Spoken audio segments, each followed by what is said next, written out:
அகாடமியில் இனி எப்படி இருக்கும் என்பதை சீனியர் அசோகன் ஆதனிடம் கூறிக்கொண்டிருந்தார். அசோகன் பேசிய தத்துவம் சோமனின் தத்துவம் போல் இருக்க இன்னொரு சோமனிடம் சிக்கிக் கொண்டோம் என நினைத்தான் ஆதன். மூவரும் அகாடமிக்குள் நுழையும் போது ராஜகுரு சாத்தனார் அங்கிருந்து வெளியே கிளம்பிக் கொண்டிருந்தார். ராஜகுருவுக்கு வணக்கம் என்று மூவரும் குருவுக்கு தங்களின் வணக்கத்தை தெரிவித்தனர். நான் ஒரு முக்கியமான வேலையா கிழக்கு பக்கம் போறேன். நான் வர்ற வரைக்கும் இவங்க 2 பேருக்கும் நீதான் பயிற்சி கொடுக்கற மாதிரி இருக்கும். பெரும்பாலும் நான் நாளை காலையிலே வந்துருவேன். நான் வர்றதுக்கு நேரம் ஆச்சுன்னா நேரத்தை வீணடிக்காம ஒழுங்கா உட்காந்து பயிற்சி பண்ணிட்டு இருங்க. யாராச்சும் ஏதாச்சும் வம்பெடுத்தாங்கன்னா எந்த பிரச்சனையும் பண்ணாம பயிற்சியில மட்டும் கவனத்தை செலுத்தணும். ஏற்கனவே 1008 பிரச்சனை இருக்கு.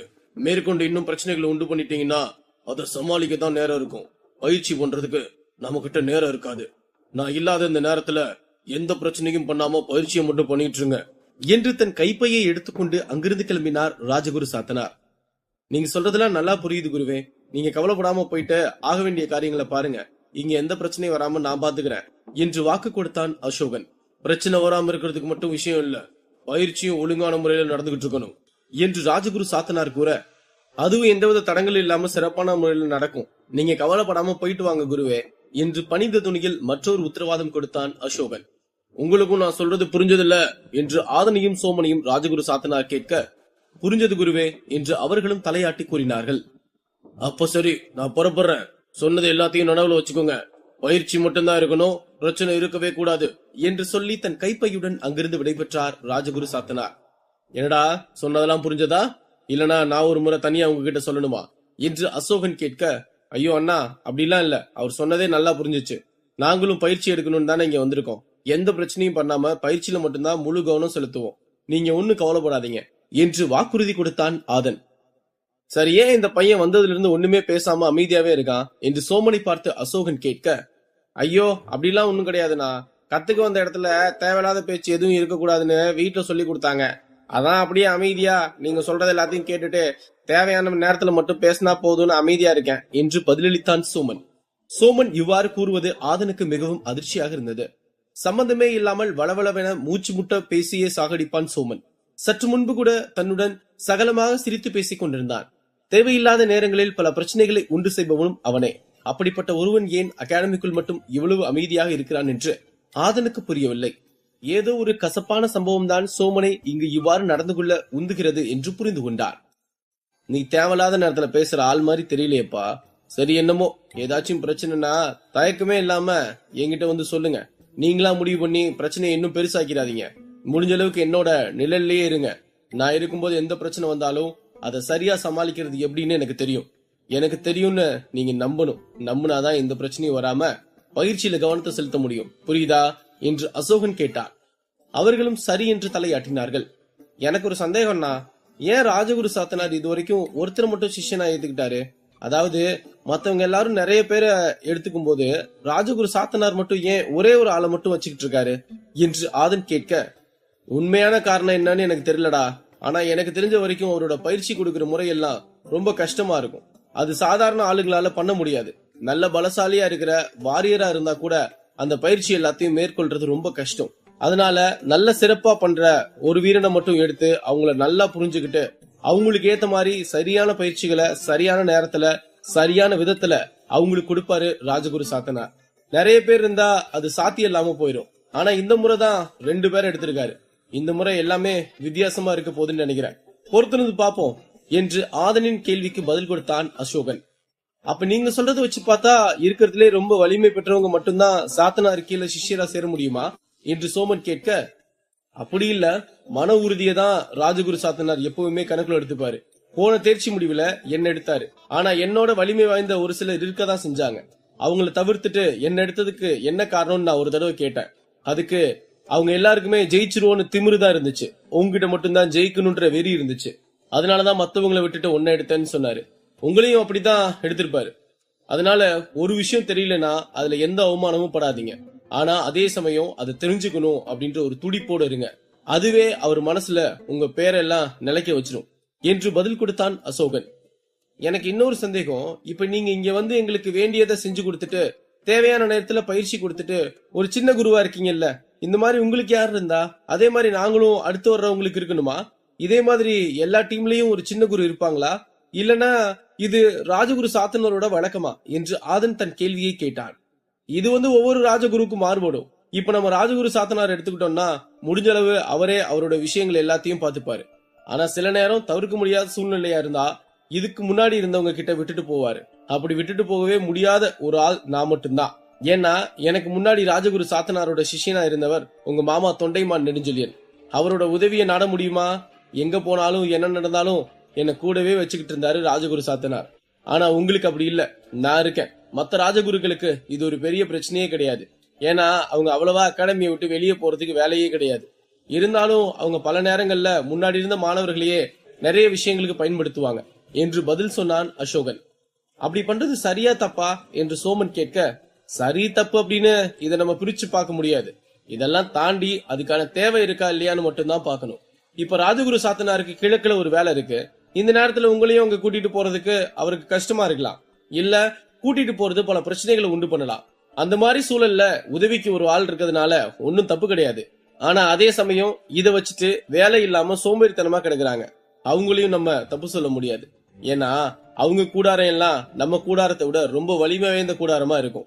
அந்த மாணவர்கள் ஸ்ட்ரிக்டா இல்லைன்னு ரொம்ப ஜாலியா என்ஜாய் பண்ணிட்டு இதெல்லாம் ஒரு காம்ப்ளிமெண்டா கொடுக்கவே மாட்டாங்க. இந்த மாதிரி சந்தர்ப்பங்கள்ல நம்ம தலையிடாம இருக்கிறது நல்லது என்றான் அசோகன். இருக்கிறதுலே பலசாலியான சிஷ்யர்களை வச்சுக்கிட்டு இவ்வளவு கடுமையான பயிற்சி முறைகளை வச்சுட்டு எப்படி ராஜகுரு சாத்தனார் பின்தங்கி இருக்காரு என்று ஆதன் கேட்க, முதல் விஷயம் அவங்களோட படைபலம் ஜாஸ்தி, நம்மளோட படைபலம் கம்மி. இந்த வருஷம் தான் 2 பேர் இருக்கீங்க. இதுக்கு முன்னாடி ஒருத்தர் தான் இருந்தோம். 10 அரைகுறை தேர்ச்சி பெற்ற வலிமை வாய்ந்த வீரர்களுக்கும் ஒரே ஒரு நல்ல தேர்ச்சி பெற்ற வீரனுக்கும் ஒரே அளவான சக்தி தான் இருக்கும். ஆனா மார்க் போடும்போது அதெல்லாம் தெரியாது. இங்க வச்சிருக்க வரைமுறைப்படிதான் இவங்க மார்க் போடுவாங்க. அதுபடி பார்த்தா இதெல்லாம் இப்படிதான் இருக்கும் என்று அவர்கள் கேள்விக்கு பதில் கொடுத்தான் அசோகன்.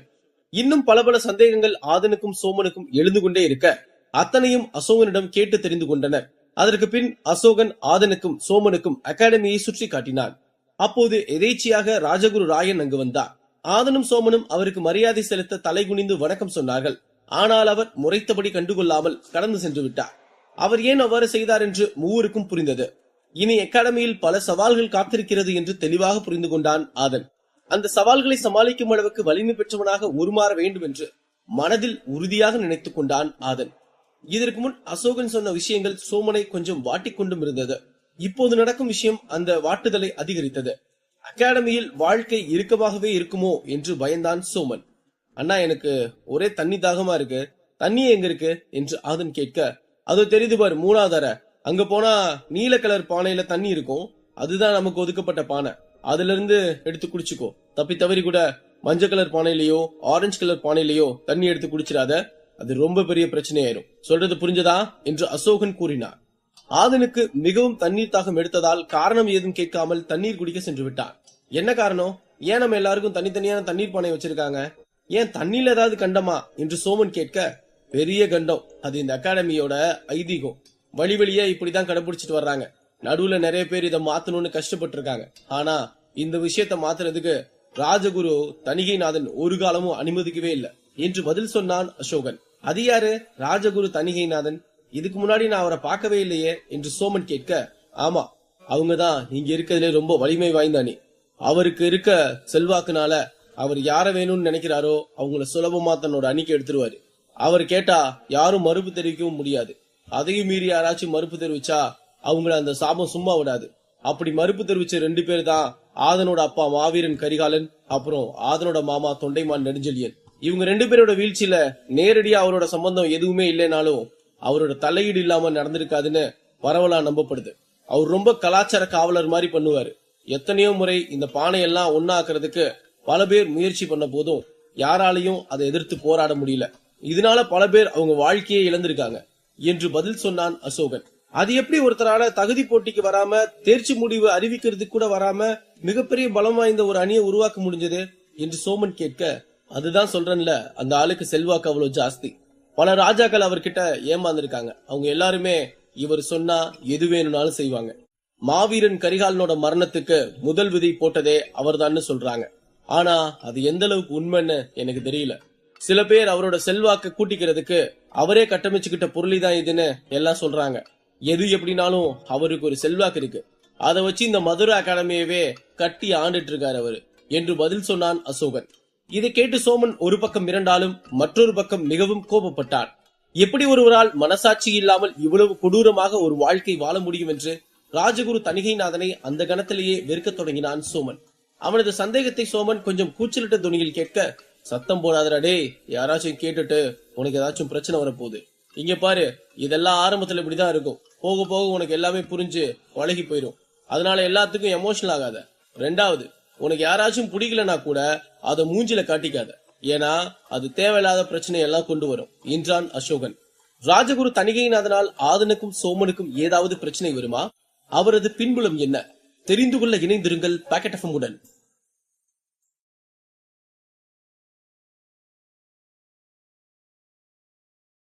ராஜகுரு தணிகைநாதனை பற்றி சோமன் அறிந்த பிறகு அவர் மீது பெரும் வெறுப்பை அடைந்தார். எப்படி ஒருவரால் இவ்வளவு கொடூரமாக ஒரு வாழ்க்கையை வாழ முடியும் என்று ராஜகுரு தணிகைநாதனின் மீது ஒரு வெறுப்பு பார்வையை கொண்டான் சோமன்.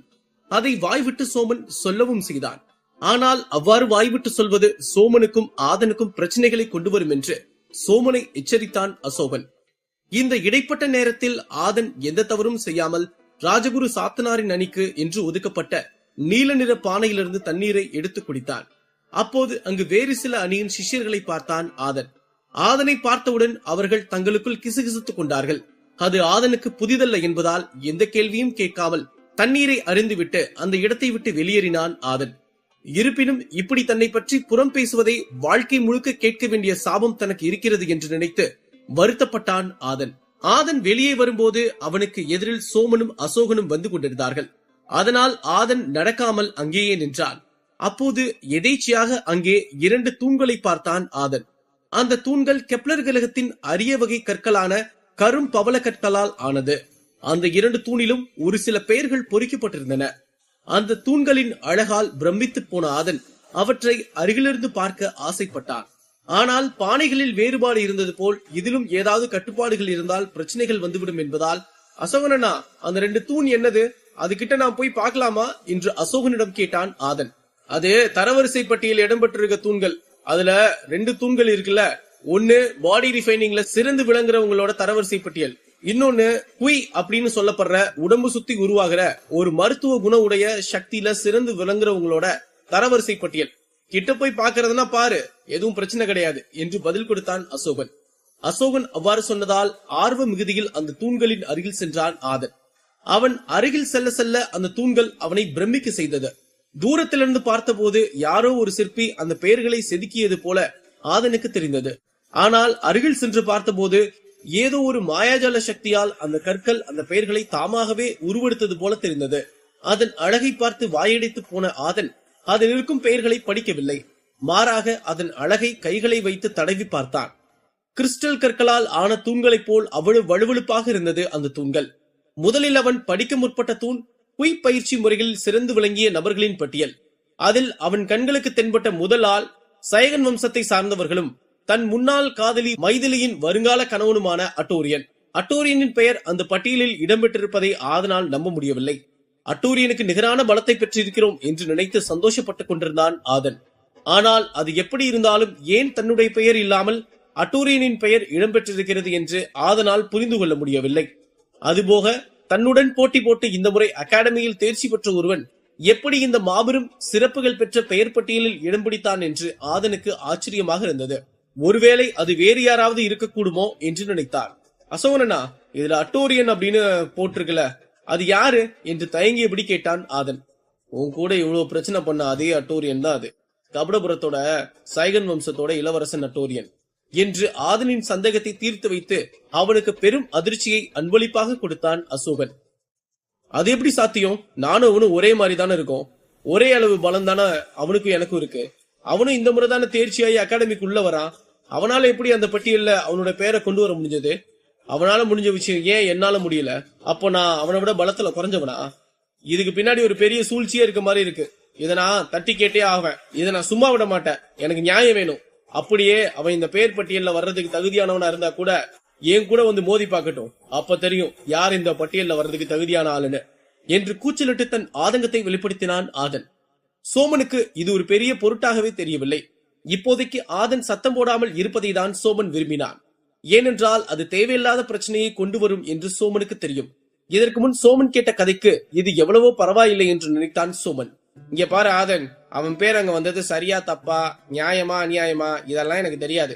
கண்டிப்பா அசோகனனுக்கும் தெரிஞ்சிருக்காது. அது எப்படி இருந்தாலும் இங்க அதை பத்தி பேசுறது தேவையில்லாத பிரச்சனையா தான் கொண்டு வரும். அது போக ஒரு விஷயத்த எப்படி முறியடிக்கணும்னு பாரு. இப்படி செஞ்சுட்டாங்களேன்னு கத்துறதுனால ஒரு பிரயோஜனமும் கிடையாது.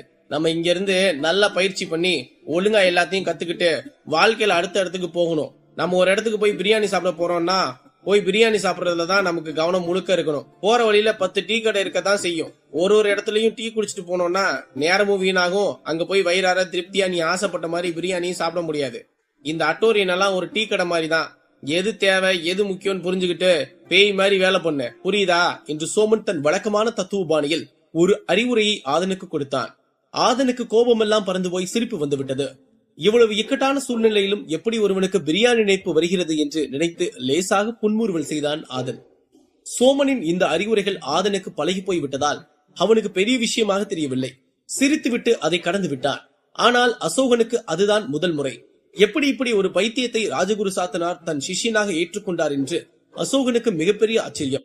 சோமன் சொல்லியதை அசோகனால் எள்ளளவு கூட பொருத்தி பார்க்க முடியவில்லை. ஆனால் அவ்வளவு கோபப்பட்டு கூச்சலிட்டுக் கொண்டிருந்த ஆதனே அதை கேட்டு கோபத்தை தூக்கி போட்டு புன்முறுவல் செய்கிறான் என்றால் இவர்களின் நட்பு எவ்வளவு தூரம் வளர்ந்திருக்கிறது என்று அசோகனால் புரிந்து கொள்ள முடிந்தது. சோமனை ஏற்றுக்கொள்ள சொல்லி ஆதன் முதலில் நிர்பந்தம் வைத்த போது அசோகன் அங்கு இல்லை. ஒருவேளை அன்று அவன் வந்திருந்தால் இது ஒரு பெரிய விஷயமாக அசோகனுக்கு தெரிந்திருக்காது. இப்படி ஒரு நண்பன் தனக்கு கிடைத்தால் நன்றாக இருக்கும் என்று மனதிற்குள் ஏங்கினான் அசோகன். இவ்வாறு கூச்சலிடுவதில் இருக்கும் சிக்கலை ஆதனுக்கு எடுத்துரைக்கும் கடமையை பெற்றிருந்தான் அசோகன். சோமனுடன் இருப்பதால் அதற்கான தேவையில்லாமல் இருந்தாலும் அதை சொல்ல வேண்டியது அவன் கடமை என்று நினைத்து, இதோ பாரு ஆதன், உனக்கு ஏற்கனவே பல பிரச்சனைகள் இருக்கு. ராஜகுரு சாத்தனாருக்கும் ஏற்கனவே பல பிரச்சனைகள் இருக்கு. இதுக்கு இடையில நீ இந்த மாதிரி சத்தம் போடுறது, கோவப்பட்டு ஏதாச்சும் பண்றது, இதெல்லாமே தேவையில்லாத பல பிரச்சனைகளை மறுபடியும் கொண்டு வரும். அதனால இந்த மாதிரி தேவையில்லாம எங்கேயும் வாய் விட்டு மாட்டிக்காத. சோமனுக்கும் கொஞ்ச நேரத்துக்கு முன்னாடி சொன்னேன், உனக்கும் சொல்ல வேண்டியது என்னோட கடமை. சொல்லிட்டேன், புரிஞ்சுக்கிட்டு இந்த மாதிரி இனிமே பண்ணாம சமத்து பிள்ளையாயிரு என்று எடுத்துரைத்தார் அசோகன். ஆதன் அதை கேட்டு தலையை மட்டும் மாட்டினார். அங்கிருந்து அசோகன் புறப்படலாம் என்று அவர்களை கூப்பிட அதிலிருந்த மற்ற பெயர்களை அந்த சமயத்தில் ஆதனால் படிக்க முடியவில்லை. ஆனால் அந்த 2 தூண்களையும் இணைக்கும் ஒரு வட்டக்கல்லில் 3 டிராகன்களும் ஒரு பீனிக்ஸ் பறவையும் பொறிக்கப்பட்டிருந்ததை கவனித்தான் ஆதன். அந்த தூணிலேயே மிகவும் பழமையான கல்வெட்டாக அது தென்பட்டது. அதில் தன் வாழ்க்கைக்கு தேவையான ஏதோ ஒன்று ஒளிந்திருக்கிறது என்று நினைத்தான் ஆதன். அதை பற்றி யோசித்துக் கொண்டே அங்கிருந்து வெளியேறினான். ஆதன் முகம் திடீரென்று கொஞ்சம் சீரியஸாக மாற அசோகன் சொன்ன அறிவுரைதான் காரணம் என்று சோமன் நினைத்தான். ஏனென்றால் அந்த தூணில் பொறிக்கப்பட்ட எதையுமே சோமன் பார்க்கவில்லை. அந்த தூண் ஒரு குப்பை போலதான் சோமன் கண்களுக்கு தெரிந்தது. அதனால் அதில் என்ன இருக்கிறது என்பதை பற்றி சோமன் தெரிந்து கொள்ள விருப்பப்படவே இல்லை. ஒருவேளை சோமன் அந்த கல்வெட்டை கவனித்திருந்தால் ஆதனின் சீரியஸான முகத்திற்கு காரணம் என்ன என்று புரிந்திருப்பான். அசோகனா, நான் உங்ககிட்ட ஒன்னு கேட்கலாமா என்று ஆதன் திடீரென்று கேட்க, நீ என்ன சந்தேகம் வேணாலும் கேளு, அதுக்கு பதில் சொல்லதான் நான் இங்க இருக்கேன் என்று பதில் கொடுத்தான் அசோகன். அவ்வளவு நேரம் இதை கேட்கலாமா வேண்டாமா என்று குழப்பத்தில் இருந்த ஆதன், அந்த பெயர் பட்டியல்ல என் பேர் வரணும்னா நான் என்ன செய்யணும் என்று கேட்டான். அந்த கேள்வியை ஆதன் கேட்பான் என்று எதிர்பார்த்தான் அசோகன். நல்ல பயிற்சி பண்ணு, இந்த வருஷத்தோட முடிவுல ஒரு போட்டி வரும். அதுல உன்னோட பலத்தை இங்க இருக்க எல்லாருக்கும் நிரூபிச்சிட்டனா நீ அந்த பட்டியல்ல வர்றத யாராலும் தடுக்க முடியாது. ஆனா அதுக்கு நீ நிறைய பயிற்சி செஞ்சு ரொம்ப வலிமை பெற்றிருக்கணும். அதனால அதுக்கு தயாராகிற வேலையை இப்போதைக்கு பாரு. போகிற பாதையில கவனமா இருந்தா இலக்கு தன்னால கிட்ட வந்துரும் என்று பதில் கொடுத்தான் அசோகன். இந்த வழியில் ஆதன் தன் பெயரை அந்த தூண்களில் வரவைக்க முயற்சி செய்தால் குறைந்தது 1 வருடமாவது ஆகும். ஏனென்றால் அந்த போட்டிகள் 1 வருடம் கழித்துதான் நடக்கும். இதை தவிர்த்து வேறு ஏதாவது ஒரு வழி இருக்கிறதா என்று தெரிந்து கொள்ள ஆசைப்பட்டான் ஆதன். அதையும் அசோகனிடமே கேட்டான் ஆதன். அசோகனும் பதில் சொல்ல முற்பட்டான். அந்த வழி ரொம்ப ஆபத்தானது, தேவையில்லாத சிக்கல்களை கொண்டு வரவும் செய்யும். எனக்கு இதை உன்கிட்ட சொல்றதுக்கு விருப்பம் இல்லைனாலும் என்னோட வேலையே உனக்கு எடுத்துரைக்கிறது தான். அதனால நான் சொல்லிதான் ஆகணும். அதுக்கு இன்னொரு வழி இருக்கு. ஒருவேளை அந்த தரவரிசை பட்டியல் இருக்க யாரையாச்சும் உன்னால சண்டைக்கு கூப்பிட்டு ஜெயிக்க முடிஞ்சா அந்த பட்டியல்ல அவங்களோட பெயர் எங்க இருக்கோ அந்த இடத்துல உன்னோட பெயர் வந்துடும் என்று ஆதனின் கேள்விக்கு பதில் கொடுத்தான் அசோகன். இது ஆதனுக்கு மிகவும் எளிதான ஒரு முறையாக தெரிந்தது. இந்த வழியில் சென்றால் சீக்கிரம் அந்த தூண்களில் தன்னுடைய பெயரை கொண்டு வர முடியும் என்று நினைத்தான் ஆதன். ஆனால் தன்னை போலவே அங்கிருக்கும் அத்தனை பேரும் அதற்காகத்தான் பயிற்சிகள் செய்து கொண்டிருக்கிறார்கள் என்று ஆதனுக்கு புரிந்திருந்தது. ஆனால் அவ்வாறு போட்டிகள் அமைந்திருப்பது ஆதனின் பயிற்சி செய்யும் மன உறுதியை மேம்படுத்தும் என்று ஆதனுக்கு ஒரு நம்பிக்கையும் இருந்தது. அதே நம்பிக்கையில் தன் முன் நடந்து சென்று கொண்டிருந்த அசோகனை பார்த்து, நீங்க ராஜகுரு சாத்தனரோட சிஷ்யன், எங்களுக்கு சீனியரும் கூட. இந்த அகாடமிக்குள்ள வர்றது அவ்வளவு சாதாரணமான விஷயமும் கிடையாது. இப்படி நீங்க வந்திருக்கீங்கன்னா அப்ப கண்டிப்பா இந்த வருஷத்து கடைசியில நடக்க போற போட்டியில நீங்க கலந்துகிட்டு உங்களோட பேரும் இந்த பட்டியல வந்திருக்கும்ல என்று ஆதன் மிகவும் உற்சாகத்துடன் கேட்டான். யாரு அவனா? அவன மாதிரி ஒரு உதவாக்கரைய வலை போட்டு தேடினாலும் கண்டுபிடிக்க முடியாது. அவனை போய் இப்படி எல்லாம் உசிப்பேத்திரியாடா என்று ஒரு குரல் மிகவும் காட்டமாக பேசி சிரித்தது. அந்த சத்தம் அந்த திசையை நோக்கி ஆதனும் அசோகனும் திரும்பினார்கள். அங்கு 3 பேர் தெனாவட்டாக நடந்து வந்து கொண்டிருந்தார்கள். இது ஏதோ ஒரு பிரச்சனையை கொண்டு வரப் போகிறது என்று சோமனுக்கு புரிந்ததால் அவன் திரும்பாமல் அப்படியே நின்று கொண்டிருந்தான். உனக்கு என்ன வேணும் என்று அசோகன் கேட்க, உதவாக்கரை அசோகன் அவர்களே, நான் உங்களிடம் பேச வரவில்லை, தம்பி ஆதனிடம் பேசிவிட்டு போகலாம் என்று வந்திருக்கிறேன்.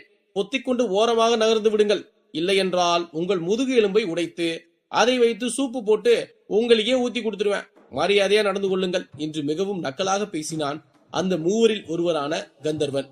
உங்களை பார்த்தா ராஜகுரு தணிகைநாதனோட சிஷ்யர் மாதிரி இருக்கீங்க. எதுக்கு தேவையில்லாத பிரச்சனையை பண்ணிட்டு இருக்கீங்க?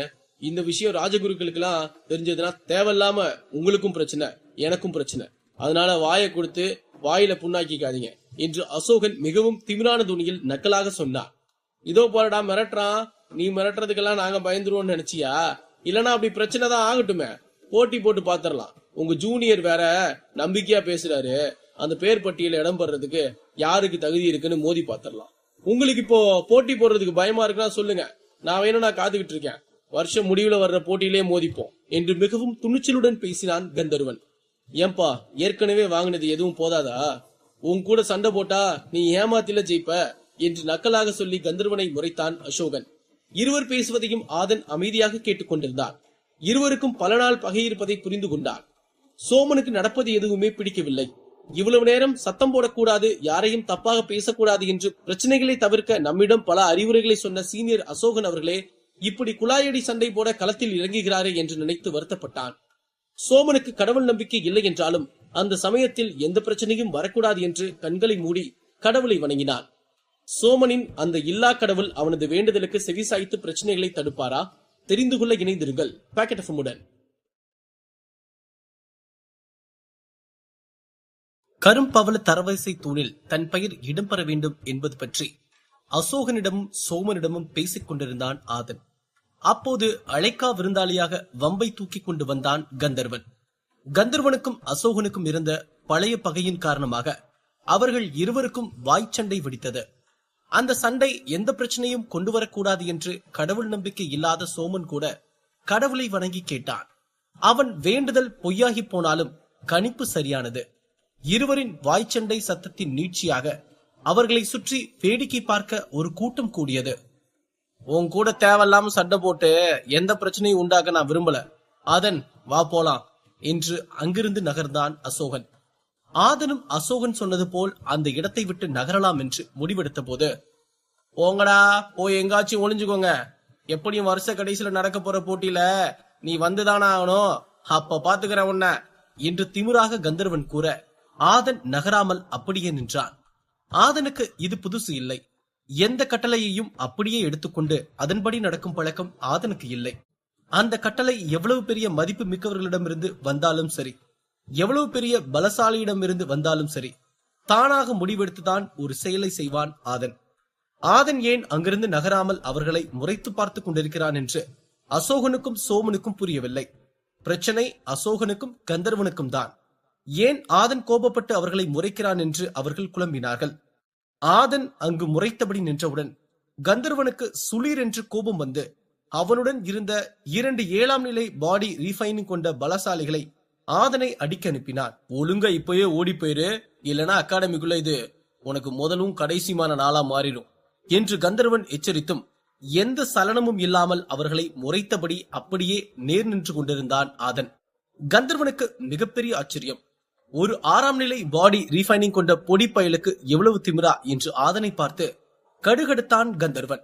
ஆதன் சொன்னா கேளு, வேண்டாம், தேவையில்லாம எந்த பிரச்சனையும் பண்ண வேணாம் என்று ஒருபுறம் அசோகன் கூப்பிட, ஆமாடா ஏற்கனவே நமக்கு அவ்வளவு பிரச்சனை இருக்கு, இதுல இந்த பிரச்சனையும் மடியில போட்டுக்க வேணாம், சொன்னா புரிஞ்சுக்க ஆதன் என்று மற்றொரு புறம் சோமனும் ஆதனை கூப்பிட்டுக் கொண்டிருந்தான். ஆனால் ஆதன் எதற்கும் செவிசாய்க்காமல் கந்தர்வனை முறைத்தபடியே நின்று கொண்டிருந்தான். அவங்க சொல்றத உனக்கு எதுவும் கேட்கலையா என்று திமிராக கேட்டான் கந்தர்வன். எனக்கு நல்லா கேட்டுச்சு என்று ஒரு திமிரான சிரிப்புடன் பதில் சொன்னான் ஆதன். பாருடா, இந்த பொடிப்பயலுக்கு இருக்கிறது இல்ல, ஆனா இவ்வளவு திமிரா ஒரு சாத்தனாரோட சிஷ்யம் இருக்க கூடாது. டேய் பசங்களா, அவன் தலையிலே 4 தட்டு தட்டி வீட்டுக்கு அனுப்பி விடுங்கடா என்று திமிராக கந்தர்வன் கட்டளையிட்டான். அந்த இருவரும் அசோகனை காட்டிலும் வலிமையில் குறைந்தவர்களாக இருந்தாலும் ஆதனை முடிக்க அவர்கள் போதும் என்று நினைத்தான் கந்தர்வன். யாரு இவங்க 2 பேரும் என்ன முடிக்க போறாங்களா? நான் இதுக்கு பயந்துகிட்டு வீட்டுக்கு போக போறேனா என்று நக்கலாக சிரித்தபடி கேட்டான் ஆதன். ஆதனின் மன உறுதியை பார்த்து அங்கிருந்த பலர் வியந்து போனார்கள். ஒரு 6ஆம் நிலை உடலை மட்டுமே வைத்திருக்கும் பொடிப்பயனான ஆதன் இவ்வளவு தைரியமாக அவர்களை எதிர்கொள்வது அங்கிருந்த பலரால் நம்ப முடியவில்லை. பலர் அவன் வீண் பேச்சு பேசி அடிவாங்கி ஓடப் போகிறான் என்று நினைத்தார்கள். இவன் தகுதி தராதரம் தெரிஞ்சுதான் இப்படி பேசுறானா? கந்தர்வனோட வலிமை பத்தி அவனுக்கு என்ன தெரியும்? அவன் கூட்டாளிகளோட வலிமை பத்தி அவனுக்கு என்ன தெரியும்? யார் இந்த பொடிப்பைய? தேவையில்லாம பேசி அடிவாங்கி சாக போறான் பாரு என்று ஒருபுறமும், புனிதமான இந்த மதுரா அகாடமிக்கு உள்ளார இந்த புனிதமான கரும்பவள தூண்களுக்கு முன்னாடி இப்படி சின்ன குழந்தை மாதிரி சண்டை போடுறதெல்லாம் எந்த வகையில நியாயம் ஆகுது? இதெல்லாம் பாத்துக்கிட்டு சும்மா இருக்கான் அந்த அசோகன். இதெல்லாம் நல்லதுக்கா என்று மற்றொரு புறமும் கூட்டத்தில் இருந்த அனைவரும் தங்களுக்குள் கிசுகிசுக்க தொடங்கினார்கள். ஆதன் மைதிலிக்காக தன் உயிரை பணயம் வைத்த போதும் சரி, மைதிலியையும் நவயுகனையும் எதிர்த்து சண்டை போட்ட போதும் சரி, அவனை மட்டம் தட்டி அனைவரும் புறம் பேசுவது அவனுக்கு சகஜமாகி போய்விட்டது. ஆதன் பேசியது கூட்டத்தில் இருந்தவர்களை கடுப்பேற்றியதை விட கந்தர்வரையும் அவரது கூட்டாளிகளையும் மிகவும் கடுப்பேற்றிவிட்டது. மதுரா அகாடமியை பொறுத்தவரை சாமர்த்தியமும் சக்தியும் உள்ள யார் வேண்டுமானாலும் பிழைத்துக் கொள்ளலாம். அங்கு நடக்கும் எந்த சண்டையையும் எந்த சதி வேலையையும் யாரும் எந்த கேள்வியும் கேட்க மாட்டார்கள். அங்கிருந்தவர்களை பொறுத்தவரை ஒருவனுக்கு சாமர்த்தியமும் சக்தியும் இருந்தால் அவன் உயிரை காப்பாற்றிக் கொள்ளும் வலிமை அவன் பெற்றிருப்பான். ஒரு வாரியராக வாழ்க்கையை வாழ அந்த வலிமை மிகவும் அவசியம். அப்படி ஒருவன் அந்த வலிமையை பெற்றிருக்காமல் இருந்தால் அவன் வாழ தகுதியில்லாதவனாக அனைவராலும் கருதப்படுகிறான். அப்படி ஒருவன் வாரியராக ஆசைப்பட்டு இருக்கவே கூடாது என்று அகாடமியில் இருந்த அனைவரும் கருதினார்கள். இந்த கருத்தின் தாக்கத்தால் யாரும் அங்கு எதற்காகவும் சண்டை போட்டுக் கொள்ள அனுமதி இருந்தது. அந்த கருத்தின் தாக்கம் அங்கு புதிதாக பயிற்சி செய்ய வந்திருந்த சிறுவர்கள் வரை மிகவும் ஆழமாக பரவியிருந்தது. அதற்கு ஆதனும் கந்தர்வனும் கூட எந்த வகையிலும் விதிவிலக்கு இல்லை. இறால் தெரியுமா? இறாலுக்கு நல்ல சரக்கு ஊத்தி கொடுத்துட்டா ஐயா போதையில தன்னால எண்ணெய் சட்டிக்குள்ள குதிச்சிருவாப்ல. அது மாதிரி நீயும் திமுரு போதையில எண்ணெய் சட்டிக்குள்ள குதிக்க பாக்குற? புரியல? ஓ சாவ நீயே தேடிக்கிட்டன்னு சொல்றேன் என்று மிகவும் கடிந்த குரலில் திமிராக சொன்னான் கந்தர்வன். உங்களுக்கு எல்லாம் வெக்கமாவே இல்லையா? உங்களை விட பலத்துல குறைஞ்ச என் தம்பி கூட போய் சண்டை போடுறீங்களே. உங்களுக்கு உண்மையாவே தில்லு இருந்தா என் கூட சண்டை போடுங்கடா பாக்கலாம். என் தம்பியை தொடணும்னா என்னை தாண்டி தொர்றா பாக்கலாம் என்று வீரவேசமாக ஆதனுக்கு முன்னால் சென்று நின்றான் அசோகன். அசோகன் தன்னை தம்பி என்று சொன்னது ஆதனுக்கு மிகவும் மகிழ்ச்சி அளிக்கும் விஷயமாக இருந்தது. அவன் வாழ்வில் அதிகம் பயந்த தனிமை என்னும் கொடூரமான விஷயம் கொஞ்சம் கொஞ்சமாக அவன் வாழ்வில் இருந்து பறந்து ஓடிக்கொண்டிருந்தது. அந்த வரிசையில் தற்போது தனக்கு ஒரு அண்ணன் கிடைத்திருப்பது ஆதனுக்கு தலைமையில் ஐஸ் வைத்தது போல குழுகுழுவட இருந்தது. அண்ணா, நீங்க ஏன் கஷ்டப்படுறீங்க? இவங்களை என்கிட்ட விடுங்க, நான் பாத்துக்கிறேன் என்று ஆதன் கூற, சும்மா இருற ஆதன், இவங்க என்னோட எதிரிகள், இவங்கள நான் தான் எதிர்க்கணும், நான் பாத்துக்கிறேன் இவங்கள என்று ஆதனை தடுத்து சண்டைக்கு ஆயத்தமானான் அசோகன். ஆமா ஆமா, அந்த குழந்தை கூட எல்லாம் சண்டை போட்டா எங்களுக்கு தான் அவமானம். ஆனா அது குழந்தை மாதிரி பேசல. அந்த குழந்தையோட வாயை உடைச்சு இனி அது இப்படி கத்தணும்னு நினைச்சா கூட கத்த முடியாத மாதிரி மாத்த போறோம் என்று திமிராக பேசினான் கந்தர்வன். உன்னோட எதிரி நான் தான் கந்தர்வன். உனக்கு தில் இருந்தா என்கிட்ட சண்டை போடு. என் தம்பிங்க மேல கை வச்சா அப்புறம் இங்க நடக்க போறதே வேற என்று எச்சரித்தான் அசோகன். ஐயோ அம்மா, இவனுங்க அண்ணன் தம்பி பாசத்தை என்னால பார்க்க முடியலடா. இப்ப என்ன, அவன் அடிக்கணும்னா உன்னை அடிக்கணும், அவ்வளவுதானே. ஒன்னும் கவலைப்பட வேணாம், சிறப்பா பண்ணிடலாம் என்று திமிராக கேலி செய்தான் கந்தர்வன். கந்தர்வன் இரு கைகளை இணைத்து ஒரு பெரிய காற்று சுழலை உண்டாக்கினான். ஆதன், இங்க இருந்து உடனே வெளியேறு. இங்க இருக்கிறது ரொம்ப ஆபத்தான விஷயம். உன்னோட சீனியரா உனக்கு நான் கொடுக்கிற கட்டளை இது. உடனே நீயும் சோமனோ இங்க இருந்து வெளியேறுங்க என்று சோமனையும் ஆதனையும் அங்கிருந்து உடனே வெளியேற்றினான் அசோகன். என்ன அசோகன், உன் தம்பிகளை பாதுகாக்கிறியா? முதல்ல உன்னை பாதுகாத்துக்கோ என்று சொல்லி அந்த மிகப்பெரிய காற்று சுழலை அசோகனின் மீது ஏவினான் கந்தர்வன். ஆதனும் சோமனும் அங்கிருந்து உடனே வெளியேறி ஒரு 500 மீட்டர் தள்ளி செல்ல தன் இரு கைகளை ஒன்றிணைத்து ஒரு கண்ணுக்கு தெரியாத அழுத்தத்தால் அந்த காற்று சுழலை சிதறடித்தான் அசோகன். அதன் தாக்கம் அங்கிருந்த அனைவரின் மீதும் பெரும் அலை மோதியது போல் அடித்தது. அசோகன் அதை தடுப்பதற்குள் மற்றொரு காற்று சுழலை அவன் மீது ஏவினான் கந்தர்வன். அசோகன் மீண்டும் தன் கைகளை இணைத்து அந்த கண்ணுக்கு தெரியாத சக்தியை கொண்டு வர முயற்சி செய்தான். அசோகனின் கால்கள் லேசாக நடுங்கியது. அவன் நெற்றியிலிருந்து வியர்வை வழிந்து கீழே விழுந்தது. ஒன்றிணைந்த கைகளை தவிர உடலில் இருந்த அனைத்து பாகங்களும் லேசாக தள்ளாடியது. உன்ன மாதிரி கத்துக்குட்டியெல்லாம் இங்க வந்ததே தப்பு. உன்னால இதெல்லாம் சமாளிக்க முடியாது. அந்த சுழல் கிட்ட அடி வாங்கி ஓரமா சுருண்டு கட என்று திமிராக பேசினான் கந்தர்வன். மிகவும் வலிமையான ஒருவர் என்று ஆதனும் சோமனும் கருதிய சீனியர் அசோகனை இப்படி தடுமாறுவதை பார்த்து அவர்களுக்கு மிகவும் பயமாக இருந்தது. அசோகனின் கால்கள் நடுங்குவதை பார்த்த ஆதனின் கண்கள் 10 மடங்கு விரிந்தது. இதே நேரத்தில் கந்தர்வனுடன் இருந்த இருவரில் ஒருவர், நீ பேசின பேச்சுக்கெல்லாம் உனக்கு வாய் இருக்கவே கூடாது, இந்த வாங்கிக்கோ என்று சொல்லி ஆதனின் முகத்தில் ஓங்கி குத்தினான். மற்றொருவன் சோமனின் வயிற்றில் குத்துவதற்கு வரும்போது அங்கிருந்து தப்பிக்க சோமன் ஓடினார். சோமனின் அதிவேகமான ஓட்டத்தின் காரணத்தால் அந்த குத்து ஆதனின் வயிற்றில் விழுந்தது. ஆதன் அடிவாங்கி கீழே விழுந்தான். 2 7ஆம் நிலை வாரியர்கள் ஒரே நேரத்தில் ஆதனை இப்படி தாக்க வருவார்கள் என்று சோமன் எதிர்பார்க்கவே இல்லை. இதனால் ஆதனின் கண்கள் சிவந்தது. ஆதன் மிகவும் கோபப்பட்டான். தான் பதிலடி கொடுக்க எழுந்தான். ஆதன் என்ன செய்துவிட முடியும் என்று சிரித்தபடி இருவரும் நக்கலாக நின்று கொண்டிருந்தார்கள். ஆதன் எழுந்து தன் முகத்தில் அடித்தவனின் முகத்தில் தன் வலிமையால் ஒரு அடி கொடுத்தான். அதில் நிலை தடுமாறி அவன் கீழே விழுந்தான். அதை பார்த்த மற்றொருவனுக்கு மிகப்பெரிய ஆச்சரியம். இவனால் ஒன்றும் செய்துவிட முடியாது என்று அவர்கள் நினைத்தார்கள். ஆனால் அவனிடம் இருந்து நிலை தடுமாறி கீழே விழும் அளவிற்கான ஒரு அடி வரும் என்று அவர்கள் நினைத்து பார்க்கவே இல்லை. அவன் ஆச்சரியப்பட்டுக் கொண்டிருந்த நேரத்தில் சோமனும் ஆதனும் சேர்ந்து அவனுக்கு ஒரு அடியை பரிசாக கொடுத்தனர். அதில் அவன் நிலை தடுமாறி கீழே சுருண்டு விழுந்தான். இப்போ சொல்லுங்கடா, யார் என்ன சட்டிக்குள்ள விழுந்த இறால்னு என்று மிகவும் திமிரான குரலில் கர்ஜித்தான் ஆதன். அதன் பின்பு ஆதன் ஒருவனின் கைகளின் மீது தன் கால்களை வைத்து நசுக்கினான். அதில் அவனது எலும்புகள் உடைந்து கை தனியாக வந்தது.